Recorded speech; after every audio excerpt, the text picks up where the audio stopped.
We've been going through the narrative of the Bible. We've seen creation, we've seen the fall, we've seen Abraham, Isaac, and Jacob. Jacob's name was changed to Israel. They ended up enslaved in Egypt, and God delivered them. God made a covenant with Abraham and a covenant with all the people of Israel. And we've seen the judges. We've seen them in the promised land, the land God promised to Abraham. We've seen King Saul rise up as king. And we've also seen God anoint David to be the next king. And King Saul knows it, and he's trying to kill David. So we've been following the narrative through there.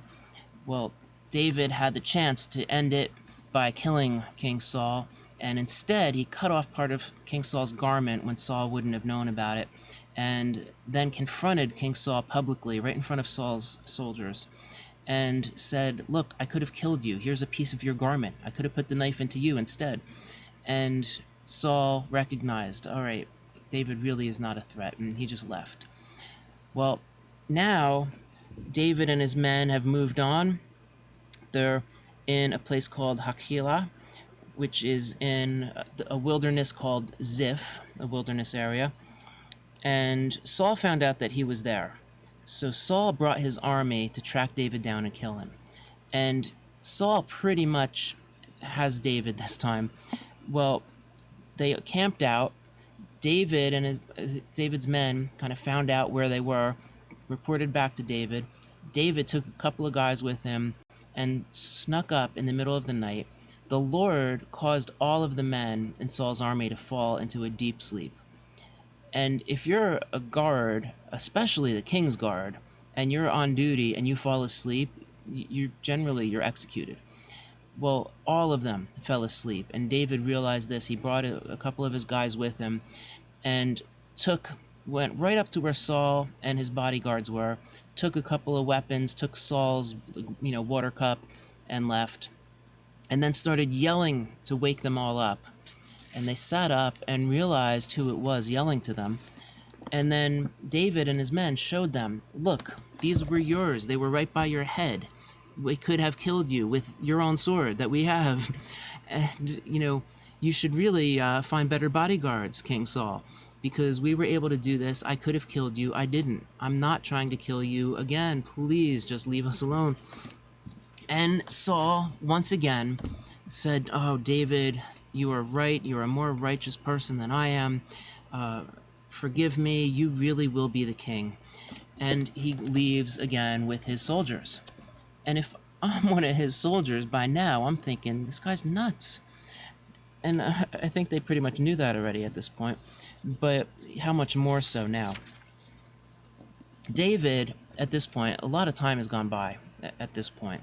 David's been running with these men for years. And he comes to this realization now, sooner or later, I'm going to make a mistake. And Saul is going to catch up to me, and he's going to kill us all. I have to protect these men. I have to protect myself. I got to do something different. And by now it's been long enough. He ends up going back to the city of Gath, to the Philistines. And he speaks to the king. Achish is king at this time. He speaks to Achish, explains the whole situation, and everybody in Gath by now has heard all of what's been going on between Saul and David, right? I mean, Philistia is in control. The Philistines are in control of everything here, and Saul can hardly stand against them.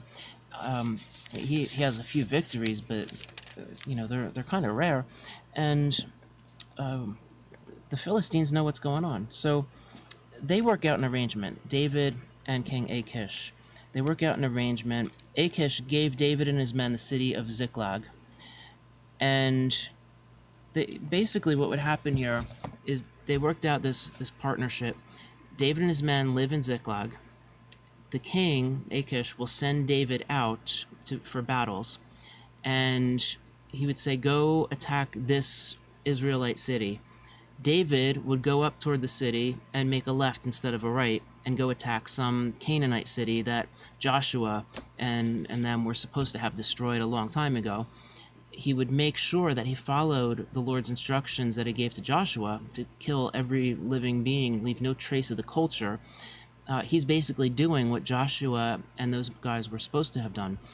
And then David reports back and says, I got the job done. Here is the spoil from the battle. He gives Achish all the spoil from the battle. Achish gives David a percentage of it to keep his men, pay his men and have food and everything. So Achish is happy. He's getting plunder from these battles. David and his men have a place to live where Saul is not going to find them and kill them. And everybody wins here. So it's a really dangerous thing David is doing. If Achish finds out that David is not actually attacking the cities that he tells him, but going and attacking other Canaanite cities, then it's going to be really dangerous. But, David's, the risk works for David. Achish ends up really trusting David a lot, and things are good. Well, meanwhile, the Philistines are just getting tired of these battles between Israel and the Philistines. King Saul, he's trying to protect Israel. He's trying to gain some strength in Israel and really get possession of some of the territory, because the Philistines are still completely in control. The Philistines just want this done. And what better way to do that than just have an all-out war with the Israelites? And so they line up, and the places that they are, the places they line up are interesting. So David, in his position, Achish trusts David quite a bit and knows David is a great warrior, and he actually makes David his bodyguard. And that means that David will be going to war with the Philistines. So Samuel is already dead and buried. Saul, one of the really good things that Saul had done, he got rid of all the mediums, the people practicing the occult in the land. The Philistines assembled at a place called Shunem, and Saul gathered to defend Israel at a place called Gilboa. So there are two hills, one overlooking the other, and they line up, and the battle will happen in the middle. Saul saw the army of the Philistines, and he was afraid, and for good reason. When Saul inquired of the Lord did not answer him, either by dreams or by Urim or by prophets. Right? The Lord didn't answer him in any way at all. Saul said to his servants, "Seek out for me a woman who is a medium, that I may go into her and inquire of her." And his servant said to him, "Behold, there is a medium at Endor." Well, Endor is on a third hill, and if you're on Endor, if you're on that hill, you look out your window and you see these two other hills and the valley in between, which means this woman living in Endor would literally just walk out her front door, and she would see a massive Philistine army on one side and Saul's little tiny army on the other side, and a big valley in between, and they're all preparing for war. Now, everybody knew what was going to happen, right? Everybody knew what had already happened, which is Saul was rejected by the Lord as king, and David has been chosen to be the next king. And I've mentioned before, some people didn't believe that. Some people just thought that Samuel said these things out of anger, didn't really mean them. Other people, most of the people, believed it and knew that David was in line to be king. And they knew that Saul, the Lord basically abandoned Saul. So everybody knows these things. And if you look out your window and you see a huge army on one side with all sorts of tanks and F-16s and whatever else you have, and then a small army of people with no horses, hardly any horses or anything over here, you pretty much have a good guess of what's going to happen. The only way that Saul could possibly win this battle is if the Lord fights for him. And the Lord has been just ignoring him. The Lord isn't answering his questions, and it's like Saul is desperate, right? So a lot of people in the church look at this next passage about the medium and come to one of two conclusions. Either this spirit that the medium brings up is actually Samuel the prophet, his spirit, even though Samuel is dead, that his spirit is there, or it's a demon posing as Samuel. Dr. Bill Creasy has presented another scenario here, and the more I look at this text, the more I believe this third possible scenario. So I'm going to go through this a little bit. You believe whichever of these you want. What I would say is the people who say that this has to be Samuel because the Bible says it was Samuel. If the Bible calls the Spirit Samuel, it must be Samuel. I can understand that argument. Don't agree with it necessarily, but I understand it. The other alternative, to say that it was a demon, I am very convinced that that's not the case. Because if you're saying it was a demon, then you're saying we're not to take the Bible at face value. It was metaphorical. When the Bible says Samuel, it really is referring to the demon posing as Samuel. And if you're going to take that approach to it, I would say this third option makes much, much more sense. All right, so for what it's worth, Saul disguised himself and put on other garments, and went, he and 2 men with him. All right, so it's not just Saul, it's Saul and 2 bodyguards. Saul was described earlier in Scripture as a head taller than any other man in all Israel. He's hard to miss. You see a really tall guy that looks like the king. If he's that tall, he's probably the king. And he's got 2 bodyguards with him, right? And you're going to a psychic's house here, a medium's house. So I suggest, and again, this started from Dr. Bill Creasy talking about this, right? I suggest that this medium, this psychic, she's kind of like Madame Marie at the boardwalk, right? People who are extremely good with psychology, like these psychics, most of these psychics are just, they know people really well. They can read body language very well. They have like this intuition that guides them to understand things about people based on their body language, their tone of voice, their just different things about them, the way they dress, right? All these things will tell us something about the people. And then they'll ask key questions, right? So watch what happens here. King Saul is a head taller than anybody else. And all right, so you're the medium, this psychic. There's a knock at the door. You open the door and look in and to see who it is.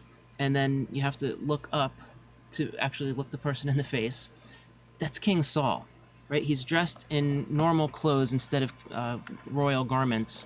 But next to King Saul are 2 really tough-looking guys, right? That's King Saul. And if there's any doubt, you would need to find out a little bit here, all right? So first reaction is, why is the king at my door? Well, he says, she says, how can I help you? He says, divine for me by a spirit, and bring up for me whomever I shall name to you. And the woman said, you know what King Saul has done. He got rid of all the mediums in the land. Are you trying to trap me? And this man says, nothing bad will happen to you, I swear. As the Lord lives, no punishment will come upon you. Well, if it's not King Saul, how can this person possibly guarantee her that King Saul will not find out and no punishment will come? Right? So the woman says, okay, whom shall I bring up for you? And he said, bring up Samuel for me. Right? And everybody knows Samuel the prophet. Well, who have you ever met who's a head taller than anybody else in all Israel who would need advice from Samuel before a battle goes on right down the hill? Right? She's absolutely certain at this point this is King Saul. So she plays it up. So he says, bring up Samuel for me. So the woman saw Samuel, right? Saw Samuel and think, you're a psychic, you do your you let your eyes roll back into your head, and you just play it all up, and you are King Saul. She yells, you deceived me, you are King Saul. And Saul says, it's okay, I promise, it's okay, don't be afraid, what do you see? And she starts playing it up again. Oh, I see I see a man coming up from the earth. And Saul says, what does he look like? And listen to the response. She said, an old man is coming up, wrapped in a robe. That's it. An old man wrapped in a robe. And Saul knew that it was Samuel, so he bowed with his face to the ground and paid homage. Right? It's just, this is just Madame Marie here doing her thing. But Saul is completely convinced. So Samuel said to Saul, and you picture this lady like disguising her voice, why have you disturbed my slumber? Right? And Saul answered, I am in great distress, for the Philistines are warring against me. God has turned away from me and answers me no more, either by prophets or dreams. Therefore I have summoned you, Samuel, to tell me what I should do. Well, at this point, King Saul has just given Madame Marie all the information that she needs. She could have guessed it already, but now there's absolutely no doubt. Everybody knows that Samuel pronounced that Saul would be rejected as king, that David would take the throne, and now she knows that God has left King Saul, that he's not answering King Saul. King Saul is in an utter panic, desperate enough to see a medium, and the entire Philistine army is on one hill, and his tiny army is on another hill, and here he is asking Samuel for help and advice, because otherwise he's going to lose the war. What more do you need? Right? So this medium disguises her voice again as Samuel's, this old man with a cloak, and says, why do you ask me, since the Lord has turned from you and become your enemy? The Lord has done to you as he spoke by me, for the Lord has torn the kingdom out of your hand and given it to your neighbor David, because you did not obey the voice of the Lord and did not carry out his fierce wrath against Amalek. Therefore the Lord has done this thing to you this very day. Moreover, the Lord will give Israel also with you into the hands of the Philistines, and tomorrow you and your sons shall be with me. And she falls down with her head on the ground. She kind of wakes up, opens her eyes. And so, what did he say? Right? Well, Saul fell at once, full length on the ground, filled with fear because of the words of Samuel. There was no strength in him. The people, this medium and the two bodyguards, they convince Saul to have something to eat, and then they go back to the camp. Well, David, meanwhile, is in a predicament here because the king of Gath, the king of the Philistines, has asked David to go into battle with him and fight with him. And in his role in this battle, the king of the Philistines, will end up fighting King Saul. David would end up fighting the people with King Saul, therefore Jonathan. And David won't kill Jonathan. Jonathan won't kill David. But if Achish, the king of the Philistines, sees that they're not doing it, he's going to stop trusting David and feel he's in danger and probably kill David. And the Philistine men, the soldiers, are terrified that David is going to turn on them in battle. So they go to King Achish, right? So David, meanwhile, is really in a predicament, right? But behind the scenes, the fighters, the warriors for Achish come to him saying, you're letting David come with us? And the king says, yeah, he's been faithful. He's great. I trust him. There's just no better option here. And the people say to the king, well, his situation. What if he just turns on you in the battle? What if this? What if that? And Achish says, no, it won't happen. But the men persist. Well, he makes a very wise decision. Achish makes a very wise decision. He's not being weak here, right? He concedes to the men. And it's not because the men are pressuring him and he's afraid of the men. It's because he needs to rely on these men in battle. And he knows if these men are more afraid of David than of the than of the Israelites they're going to be fighting, then they're not going to be focused. And he can't have his men worrying about David during this intense battle. So he listens to their advice, gives them what they want, and he comes to David, calls David and says, David, I'm so sorry. I trust you with my life, but unfortunately I can't bring you to battle with me this time. And David says, Why not? And Achish says, listen, nothing you did nothing wrong. And he starts to explain. David just pretends to be furious. I can't believe this. I'm getting ready for this fight. Yeah, I've got the men ready. Fine, be that way. And he turns around and walks out, slams the door behind him, and then goes, whew, right? He escaped that situation very narrowly. Well, David, he's been away for a couple days, and while he was away, a group of Amalekites came and raided that area, including the city of Ziklag, where David and his men lived. Well, the men's families are there. David's wives and children, the men's wives and children, they're all there in that city. And the Amalekites came and took them all captive and took all their stuff and then burned the houses down and left. David and his men come back and find nothing. And at this point, the men have had it.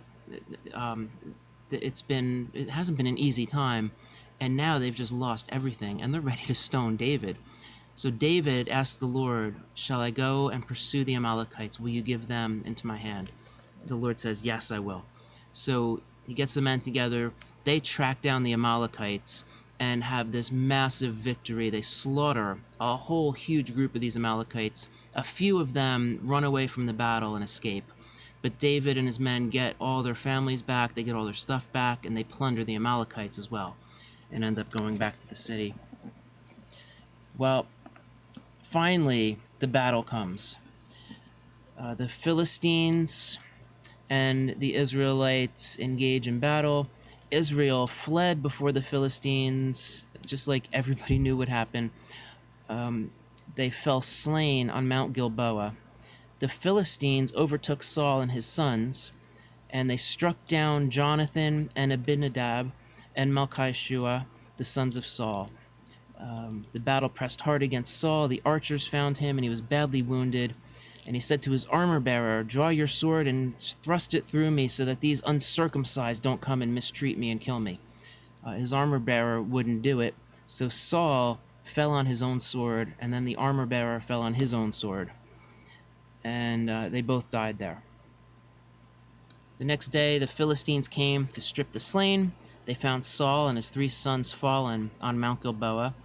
They stripped his armor off, they cut off his head, and they sent messengers throughout all the land of the Philistines, just proclaiming their victory. They hung his body on the wall of the city of Beit Shan. The people of Jabesh Gilead heard what the Philistines had done. They went and took the body and the bodies of his sons from the wall at Beit Shan, and they burned them ceremonially, and they fasted for a while and mourned for him. Well, that's the end of 1 Samuel. 1st and 2nd Samuel were originally one document, so there's not really a break in the narrative. It's just the scrolls themselves were very large, and they would have half of the thing on one scroll, half on the other. So it's really the book of Samuel without this break in the middle here. After Saul's death, David had returned from striking down the Amalekites. David remained 2 days in Ziklag, and on the 3rd day, a man came from Saul's camp and greeted Saul. David asked where he came from. He said, I escaped from the camp of Israel. And David said, how did it go? How did the battle go? And he said, the people fled from the battle. Many have fallen. Saul and his son Jonathan are also dead. And David was grieved at this. And he said, how do you know Saul and Jonathan are dead?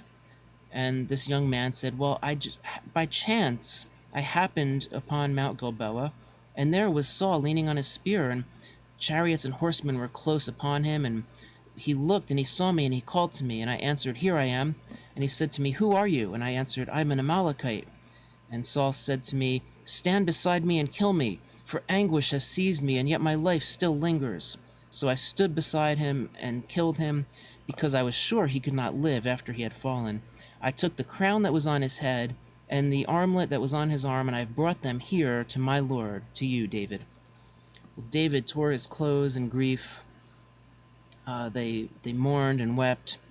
Something was just not sitting right with David.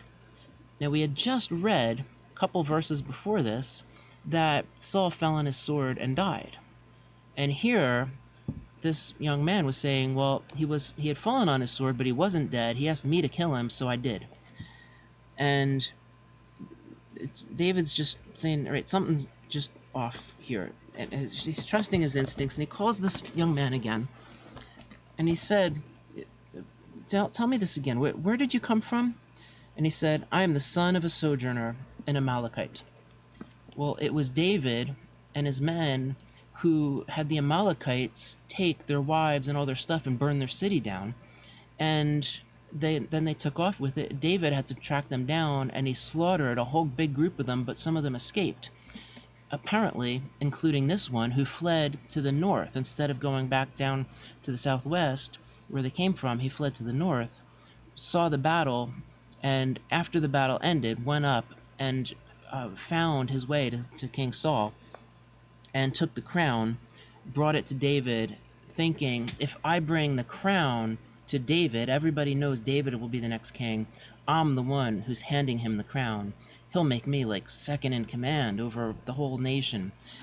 He'll honor me. He'll give me all kinds of great reward. David said, an Amalekite, one of those people I had to track down, and you killed the king? And David said to him, how is it you are not afraid to put out your hand to destroy the Lord's anointed? David called to one of the young men and said, kill him.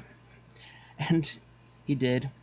And David, as the guy was dying, said, your blood be on your own head, for your mouth has testified against you, saying, I've killed the Lord's anointed. And David lamented. He wrote a lament and publicly would perform this lament, really lamenting King Saul and his sons, especially Jonathan.